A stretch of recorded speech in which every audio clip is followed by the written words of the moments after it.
Welcome to the 16th episode of the ClassCast Podcast. I'm your host, Ryan Tibbens, and today I'd like to talk just a little bit about the idea of learning styles and really a lot of different educational philosophies or pedagogy styles that we see and hear promoted both through media, through professional development, and maybe that are championed within individual schools or school divisions.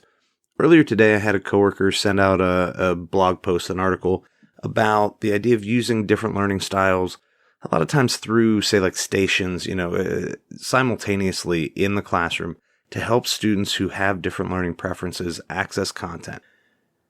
I don't love it. and it's not because it's not a good idea to try to tailor instruction to students. However, the article basically points out that the individual teacher should be taking the time to create and differentiate the instruction to meet the different learners' needs and styles. Unfortunately, there isn't really any research to support that this kind of activity works, right? There's a study came out recently or is on the verge of coming out from some researchers at Indiana University that points out that very few people actually use their learning styles consistently. Very few people have the opportunity to use that in the professional setting. And students who even have a strong stated preference for a particular learning style almost never study in that style. Instead, the reality is that most people use the same study and review methods, usually things along the lines of study, review, read and highlight, read and rewrite. A lot of repetition is what actually most people do and what works and leads to some of the best results. Now, in the article or in the blog post where the writer was pushing the idea of hitting on multiple modalities, allowing students to move if they prefer it, to read if they prefer it, to work together if they prefer it, I don't actually have any problems with this. My concern here is that sometimes we become beholden to an ideology and believe that that is the best way, that this is the solution to all of our problems, that students need to be able to learn in their own way. And teachers invest hours and hours and hours of their planning time to try to meet those needs. The unfortunate reality is in trying to meet those needs, teachers are giving up intense amounts of time, immense planning hours, time before and after school, not just to plan one individual lesson, which is already time consuming enough to do well. We have teachers who are creating these lessons that include multiple different stations with multiple different learning styles or modalities in mind. And in the time that they could have been, say, working with small groups of students, interacting one-on-one, building personal relationships, they're doing the additional planning. They're doing that differentiation. Now, I'm not arguing against differentiation. I'm not arguing against stations. I'm not arguing against any of that. My point here is simply that the person who wrote the original article, which I'll probably link in this post, I will certainly link two other articles that I'm about to reference. The author means very, very well, right? That is not the question. This is not a person that appears to be profiting off of a sales gimmick or anything like that. The author has come to believe that the only way to clearly differentiate, to meet the needs of different students in the room, is to give them many different opportunities simultaneously so that students get to choose which way they want to learn it. Now, in certain cases, that's a very good thing. The problem is that it's entirely impractical for a classroom teacher to do on an ongoing basis. I'm not saying that no one does it. I'm not saying no one can do it. I'm saying that the average teacher does not have the time to do that well, and maybe doesn't actually have the knowledge or the ability. Even among your best classroom teachers, that's not necessarily time served well, because even if that is a lesson that will help a few of the students in the room, that additional choice doesn't necessarily help the majority of the students in the room. Again, there is no research to support that the targeting of different learning styles and modalities has any significant effect on student progress. But in doing so, in trying to create all of these different things, even the good teacher has now sacrificed both their own personal strengths as well as a lot of time that could have been used either for planning, individual planning more lessons, or for grading, providing feedback, or for meeting with students in one-on-one and small group settings to either review their work, provide additional support, remediate, or maybe just to talk. The third article that I'm going to link is an education week sort of summary of a bunch of other research. And what I'm going to read one line from this, and I'll go back and review from a couple of the other articles. But in a review of educational research, I'm now quoting from the Education Week article, a review of educational research analysis of 46 studies found that the strong teacher-student relationships were associated in both the short and long term with improvements on practically every measure schools care about: higher student academic engagement, attendance, grades, fewer disruptive behaviors and suspensions, and lower school dropout rates. Those effects were strong even after controlling for differences in students' individual, family, and school backgrounds. Now, that sounds great. I am not also, again, I'm not arguing that all a teacher needs to do is form a great relationship, become a buddy with their students, and learning's magically going to occur. The relationship is important, but so is content, so is pedagogy. My point in this podcast is that becoming beholden to any one approach or any one ideology is bad for students, is bad for teachers, and is bad for school systems. My coworker who sent the article about the different, learning styles and targeting them through a variety of differentiated activities, I don't think that's his concern. I don't think that he is locked in on this one thing and thinks it's the only way to do it. But he did send the article for a reason, and clearly one of the reasons is he thinks that people should be considering, okay? I don't know if that's actually healthy to consider this kind of teaching. Now, I'm going to read something from a Scientific American article that, I'm going to link. This will be article number 2. And in this, they're summarizing some other research, and this is what they have to say. Research by Polly Hussman and Valerie Dean O'Loughlin at Indiana University takes a new look at this important question about learning styles. Most previous investigations on learning styles focused on classroom learning and assessed whether instructional style impacted outcomes for different types of learners. But is the classroom really where most of the serious learning occurs? Some might argue that in this era of flipped classrooms and online course materials, students master more of the information on their own. That might explain why instructional style in the classroom matters little. It also raises the possibility that learning styles do matter. Perhaps a match between a student's individual learning styles and their study strategies is the key to optimal outcomes. Essentially, what the research is finding is that if a student's learning style matters at all, it matters when the student uses it on their own to study, to learn, to read, to whatever the work is going to be, to prepare for an assessment, things like that. This doesn't actually happen.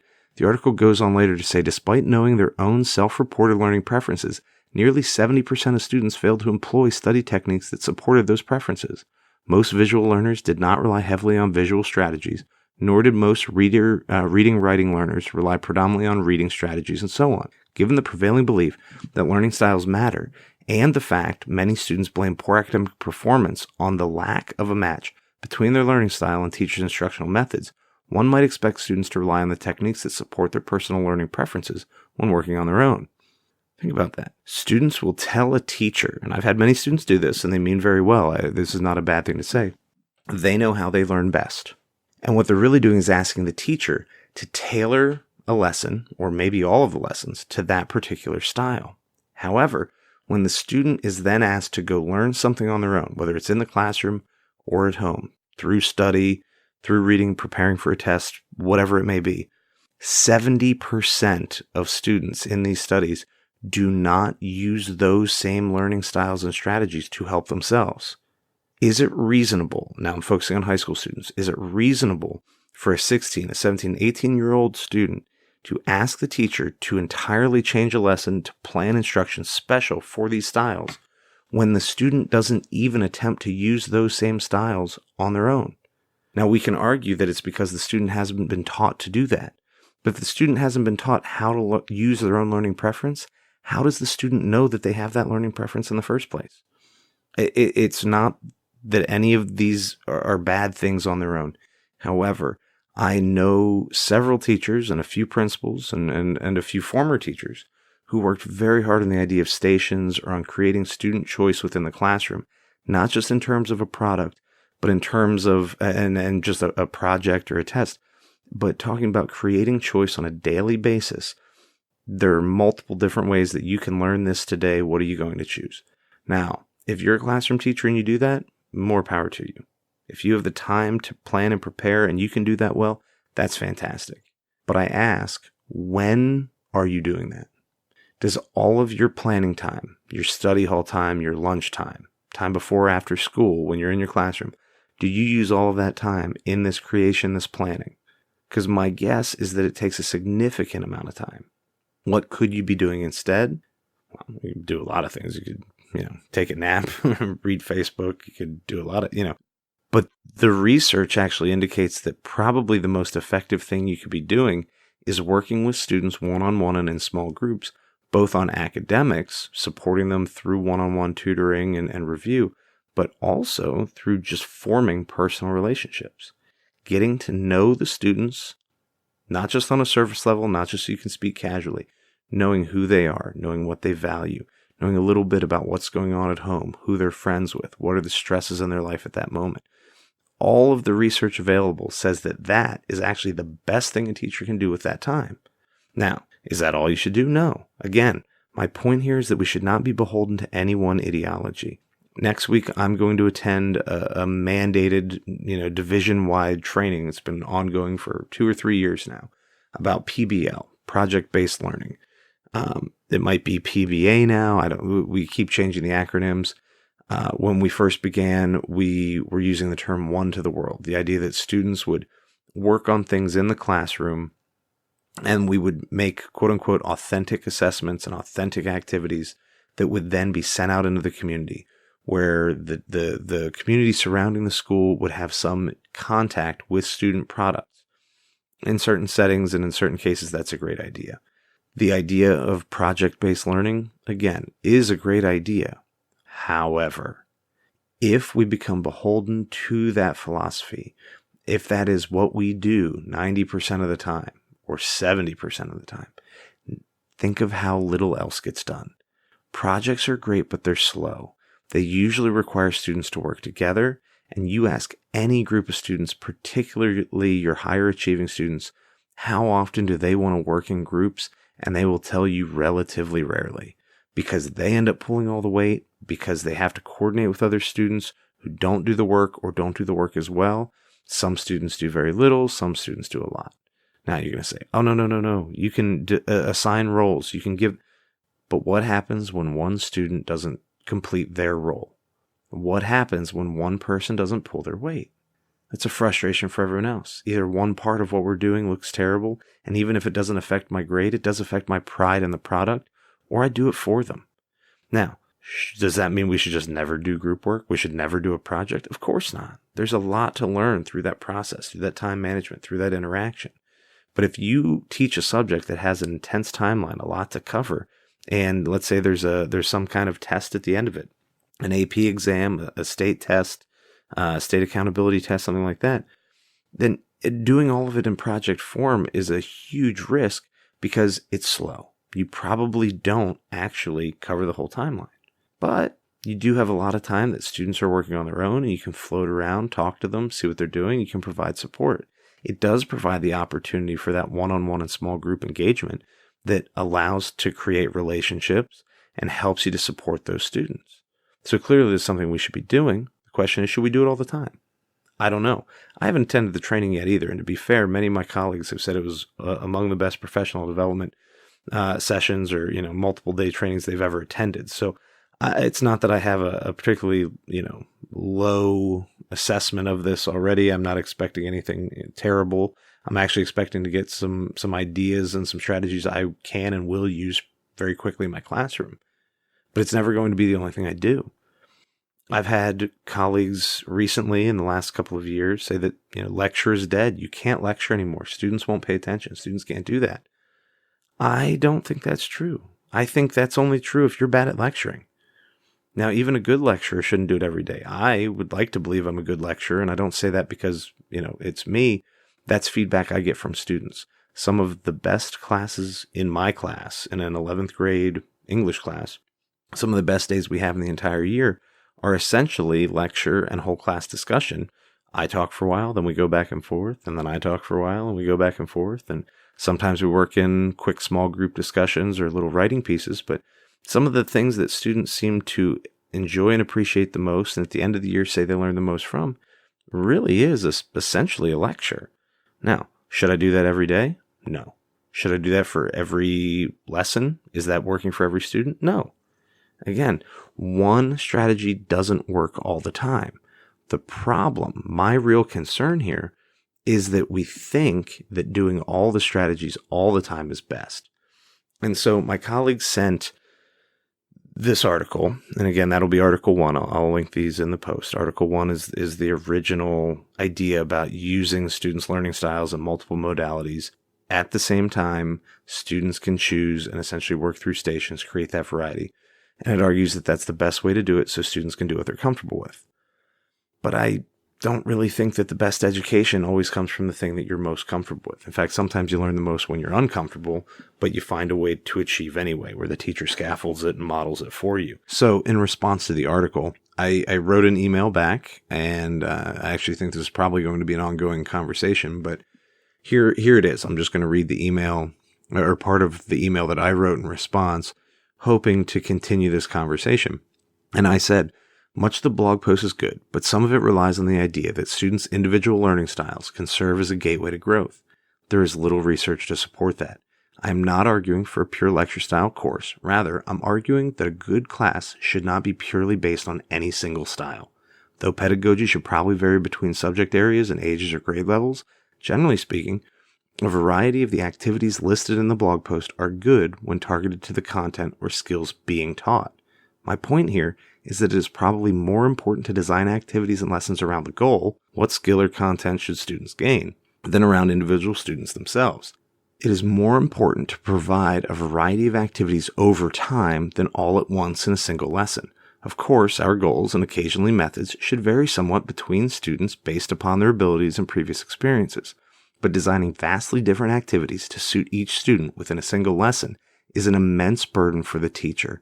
It becomes unwieldy and chaotic without proper planning, and that planning is often time-intensive. If we want teachers to build positive relationships with students, then they need time to talk with students individually and in small groups, which most often occurs at transition points in lessons, during study hall or planning time, and during lunch or after school. There is substantial and growing research that indicates strong, meaningful relationships between teachers and students has greater impact on student achievement than the differentiation and choice espoused in the blog post, Article 1. If teachers take on the task of planning many lessons that incorporate many different styles and activities during each lesson, they lose the time necessary to build meaningful individual relationships. I guess what I'm saying is that parts of that blog post are good, but some of the emphasis on diversity of activities within each given lesson requires sacrificing time that can be used more productively. There is more research to support relationship building and clear focus on goals than to support the quote-unquote multiple modalities proposed in the original article. And then, I sort of state, hey, I've linked some articles that sort of support what I'm talking about and some research on the possible fallacy of learning styles and the need for relationship building. I'm not exactly sure what we would do with all of this, but my real suggestion is not becoming beholden to any one ideology, whether it be fully differentiated instruction, graduated rubrics, station work, project-based learning, just lecture, lots of test prep. No one specific ideology is best, and when we think we have the one, and we go all in and put our time and efforts into that, we are probably inhibiting the teacher and student growth. Variety is the spice of life, and variety is the spice of education, and teachers should work both to their students' strengths, but also to their own. And if we put all of our time into creating very complicated, enriched lessons every day, where students are always choosing and get to do what they're comfortable with, it means we're not asking them to do the other things they're not comfortable with. Teachers should play to their own strengths, but that doesn't mean you only do one thing. It means that when necessary, you fall back on the strategies that work best for you, for the most important content or the lessons that work best. And at other times, you need to do the stations. We need to do the group work. We need to do a project. We need to do these other things. But we can't do the same thing all the time. Becoming beholden to one educational philosophy is a recipe for disaster. That's it. That's what I got. Thank you for listening to episode 16 of the ClassCast Podcast. If you have ideas, comments, please let me know. I'd love to continue this conversation.